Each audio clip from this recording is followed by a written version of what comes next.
This is the one corner online where we push past polished corporate messaging and consistently reveal the cutthroat, no-nonsense, high-pressure world of women's professional basketball. Pay close attention, because there's a harsh, undeniable reality in the business of pro sports, a reality that broadcast leaders, network heads, and league officials are deeply uncomfortable acknowledging publicly. You can pour hundreds of millions into advanced advertising strategies, stage media-driven rivalries, and even create entire off-season competitions built to highlight groups of established star veterans.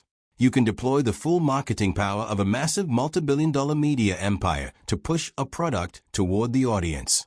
But when it's all said and done, as households across America turn off the lights, the remote in the viewer's hand becomes the final, unforgiving, unbeatable truth test. The audience simply doesn't care about carefully engineered promotional narratives or politically influenced storylines about who should represent the league. What truly matters to them is one thing only: pure, generational star power. And at this moment, across the entire global stage of women's basketball, there is just one athlete with a kind of magnetic pull strong enough to shift the foundation of sports television and influence the direction of global money flow. This isn't about opinions, emotions, or social media arguments. This is strictly about hard, undeniable data, television ratings, and corporate impact. The official viewership figures for the United States national team's FIBA World Cup qualifying matchups have now been released, and the numbers reveal a shocking, game-changing reality check for the long-standing veteran hierarchy. TV, they're in. And to nobody's surprise, you look at the average unrivaled game, Caitlin Clark more than triples unrivaled. TNT said, man, I'm getting this Caitlin Clark stimulus package one way. The analyst delivers the point with absolute precision. The so-called Caitlin Clark effect is far more than a trendy, viral label created for online buzz. It is a thoroughly evidenced, statistically backed economic force that is actively sustaining the financial health of entire broadcast networks. To truly grasp the shocking scale of the figures recently published through Nielsen ratings, we must first carefully set the stage by examining the current state of the television landscape. That requires an uncomfortable and brutally candid discussion about Unrivaled. This league was loudly presented as the premier off-season hub for the world's top-tier talent, supported by massive private equity funding, aggressively marketed across every major media outlet, and granted high-value primetime slots on TNT. It showcased nearly every major, highly compensated veteran star in women's basketball, almost all. There was one very noticeable absence from that lineup, and that single missing figure exposed just how unstable the entire operation really was. By its second season, despite relentless promotion, prime scheduling, and star-heavy rosters, Unrivaled experienced a dramatic and crushing collapse in national viewership. The ratings didn't just slip, they plunged by an alarming 40% compared to the previous year. Across broadcasts on TNT and truTV, the well-funded league struggled to pull in even modest numbers, averaging just over 120,000 viewers. That isn't a small dip, it signals a full-scale rejection from the audience. Even if one takes a generous approach and excludes a lower visibility truTV games to inflate the metrics, focusing only on TNT broadcasts, the average barely climbs to around 156,000 viewers. The veteran stars essentially built their own exclusive, tightly controlled environment, shut the doors, and then discovered that virtually no one was interested in paying attention. Now shift to the other side of the equation.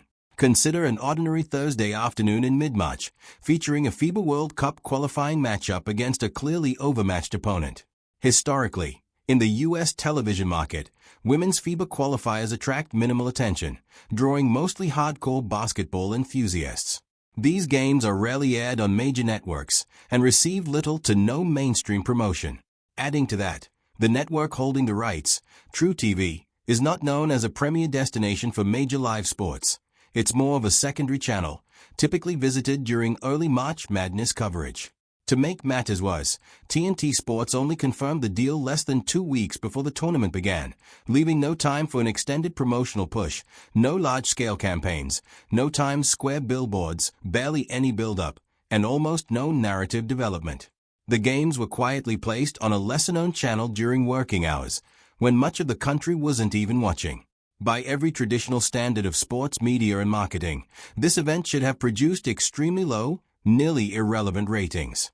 And yet, when the internal viewership data for Thursday, March 12th was finally revealed, it sent shockwaves throughout the television industry, leaving executives stunned as the numbers told a completely unexpected story. Television viewership, 334,000 viewers for this Caitlin Clark game. 334,000 viewers. Take a moment and truly process the weight of that figure. 334,000 people across the United States intentionally tuned into True TV, a secondary channel many viewers have to scroll endlessly just to locate, just to watch a largely insignificant FIBA qualifying mismatch. This is exactly where the complete statistical embarrassment of the veteran establishment becomes undeniable. When that number is placed side by side with the heavily marketed, well-funded, TNT-supported unrivaled league, the entire idea of collective star power instantly collapses. One appearance from Caitlin Clark in a relatively low-stakes international exhibition, aired on an overflow network with barely a week of build-up, effortlessly and decisively generated more than triple the average audience of an entire unrivaled season. Even when using Unrivaled's most favorable, inflated TNT average of 156,000 viewers, Clark's Thursday afternoon matchup still surpassed it by more than double. And the final, most damaging blow to the anti-Clark narrative, the data point that should have television executives urgently questioning their entire strategy, emerges when you examine the absolute peak moment of the unrivaled season, its most heavily promoted marquee event. Hyped-up event that Unrivaled has, the championship game, still comes up shorter than Mini-Me to a Caitlin Clark FIBA basketball debut. On TNT, you fall short. The unrivaled championship game, the grand finale of their entire season, the most anticipated and heavily promoted showcase they could offer, featuring the top talent across their roster and airing simultaneously on TNT and True TV to maximize exposure, managed to attract just 314,000 viewers. Meanwhile, Caitlin Clark's debut with the senior national team in a random FIBA qualifier mathematically surpassed that total. She outperformed the league's biggest event by 20,000 viewers while competing on a weaker network with only a fraction of the promotional backing. This serves as the ultimate truth test for the sports media industry. If you examine the USA roster, it's largely made up of players who participated in Unrivaled: Angel Reese, Paige Buchers, Kelsey Plum, Chelsea Gray, Ryan Howard. They were all present. These are elite, world-class athletes, yet when they played together in Unrivaled, the ratings dropped sharply by 40% to barely above 100,000 viewers. Then those same athletes suited up for Team USA and were joined by the one major name missing from the Unrivaled setup, and suddenly the viewership surged to 334,000. You don't need advanced statistical analysis to understand what that means. The audience didn't suddenly appear because of players already on screen. They showed up to watch the outlier, the phenomenon, the clear focal point, Caitlin Clark. If TNT executives have any real business sense, they are likely in full strategic panic. They recognize the magnitude of what they are dealing with and understand that placing this FIBA event on True TV was a costly misstep. If a low-profile Thursday afternoon game with almost no promotion can draw 334,000 engaged viewers, imagine the numbers if that same matchup aired in prime time on TNT with full network support from Warner Bros. Discovery. You're looking at potential audiences in the 650,000 to 750,000 range, numbers comparable to strong NBA regular season broadcasts. Internally, networks are now scrambling to figure out how to fully capitalize on what has become the most valuable television asset in the sport. But ratings are only one part of this larger, high-stakes battle shaping the future of women's basketball. The impact of Caitlin Clark's numbers is not just overshadowing off-season leagues, it's influencing the most intense collective bargaining negotiations in WNBA history. Right now, the league's leadership is displaying clear signs of strategic mismanagement. Commissioner Kathy Engelbert publicly set a fine deadline, stating that a deal needed to be finalized by Monday to ensure the 2026 season started on schedule. That deadline came and went with no resolution. Behind the scenes, there were over 75 hours of negotiations at the Langham Hotel in New York City, with sessions stretching past 3 a.m., filled with corporate language masking the urgency of the situation.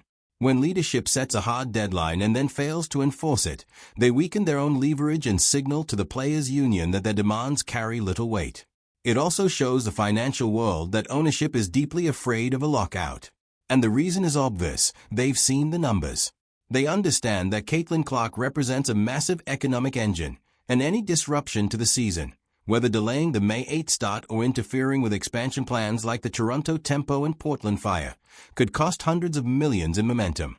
Missing even a moment of this era is not an option. At the same time, the players' union is fully aware of this leverage. Leaders like Brianna Stewart, Nneka Ogwumike, and Kelsey Plum are looking at the same ratings, the same sold-out arenas, the same record-breaking merchandise sales, and they are demanding a larger share. This leads directly to the central conflict in the current CBA negotiations, where both sides remain firmly locked over two major financial issues that will ultimately define the long-term economic structure of the league. And we need to have the season. The key sticking points have been revenue sharing and housing. These players still refuse to pay for their own housing. These players still refuse to be adults. These are the exact pressure points that kept negotiations dragging deep into the early morning hours. Now let's directly connect this to the economic force surrounding Caitlin Clark. The Players Association is pushing hard for a true 50-50th split based on total revenue, while league ownership is attempting to maintain control by offering a share calculated from net profit instead. For years, the WNBA has functioned under an outdated system that restricts player earnings unless unrealistic financial targets are reached. But the entire environment has shifted dramatically. Media rights deals are skyrocketing, global sponsorship money is flooding in, and the league is generating more income than ever before in its history. A massive portion of that surge is being linked directly to the arrival of number 22. Veteran stars, role players, and union leaders are all looking at this explosion of revenue tied to Clark's influence, and they are refusing to step on the court without guaranteed access to a significant share of it. Then there's the ongoing dispute over housing, which highlights a deeper issue. Professional athletes competing at the highest level are still negotiating over basic living expenses despite the league securing billion-dollar deals. It raises serious questions about the structure of the league when players are still fighting ownership over rent. The athletes want better infrastructure, stronger benefits, and the same professional standards seen across major men's leagues, yet there remains tension over who should handle everyday costs. The irony in this entire situation is impossible to ignore. Many of the same established veterans who previously downplayed Clark's impact, played physically against her, avoided post-game interactions, and publicly questioned her rise, are now relying on the financial wave she created as their main source of leverage. They want access to the revenue, the television exposure, and the fan engagement that her presence generates. In essence, the entire league schedule is being used as leverage to secure a share of the economic boom tied to her influence. Meanwhile, the league finds itself stuck between ownership groups unwilling to sacrifice profit margins and a players' union that knows a work stoppage would be disastrous for both sides. As time passes, deadlines are missed, and carefully worded statements are released to the media about progress, the real power structure becomes increasingly clear. It's not the executives, not the commissioner, and not the established veteran hierarchy controlling the situation. The true influence lies with the young point guard capable of drawing massive audiences to even the most low-profile broadcasts. The Real authority belongs to the generational talent who can step into a game with minimal promotion and still outperform the biggest events designed to operate without her. While negotiations continue in boardrooms, the larger battle for the future of the sport has already been decided on the court and in the ratings data. Attempts to manufacture stars, build alternative platforms, and dictate audience interest have failed. Viewers have made their choice clear by ignoring the artificial narratives and tuning in for the one player driving both performance and business impact. When this agreement is finally completed and the season begins, the league will enter a completely transformed era, one defined by unprecedented financial growth and attention. Every executive, coach, and competitor understands exactly who is driving that momentum. Thanks for being here, where we break down the business reality behind the game without filtered narratives or corporate messaging, only the hard truth reflected in the numbers.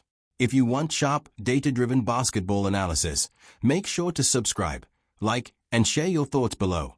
Will the players push this to a lockout to secure a larger share, or will ownership give in before the season tips off?